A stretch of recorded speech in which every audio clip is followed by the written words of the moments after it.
Il-ħadd filgħodu l-kap tal-Partit Nazzjonalista Simon Busuttil li żar il-Pixxina Nazzjonali f'Talqroq fejn fit-tmiem din il-ġimgħa saru l-Kampjonati Nazzjonali tal-Awm.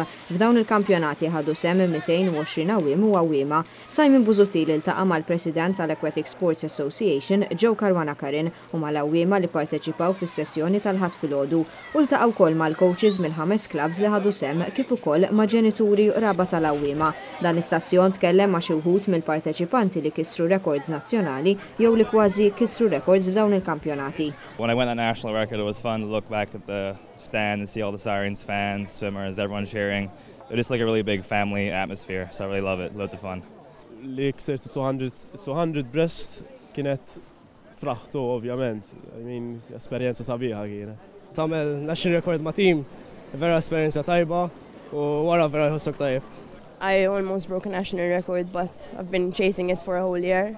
It's hard because you're always a few splits away from the record, but you need to just keep pushing through it. So. Dawn iż-żewġ għawwiema se jkunu qed jirrappreżentaw lil Malta f'Awwissu li ġej fil-Youth Olympics li se jsiru fiċ-Ċina bl-għajnuna finanzjarja tal-Kumitat Olimpiku Malti. It's all preparation for these Olympics. We're still going into hard training at the moment, so I'm not expecting the best of time. So basically it's all right so far.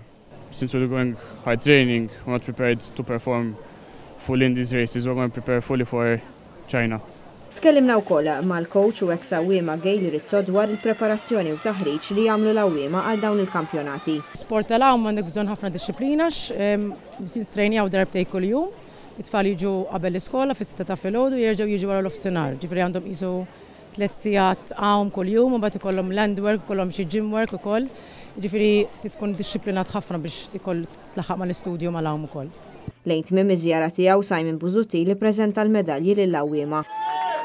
Matul iż-żjara ta' Simon Busuttil li saret minuta ta' silenzju bħala tislima għal memorja tal-imħallef Gino Camilleri li miet il-ħadd. Gino Camilleri kien serva bħala President tal-Aquatic Sports Association u bħala President tal-Kumitat Olimpiku Malti. Simon Busuttil kien akkumpanjat mill-kelliem tal-Oppożizzjoni għaż-żagħżugħ sport Robert Kutajjar u Chairman ta' Team Sport PN Robbie Ebejer.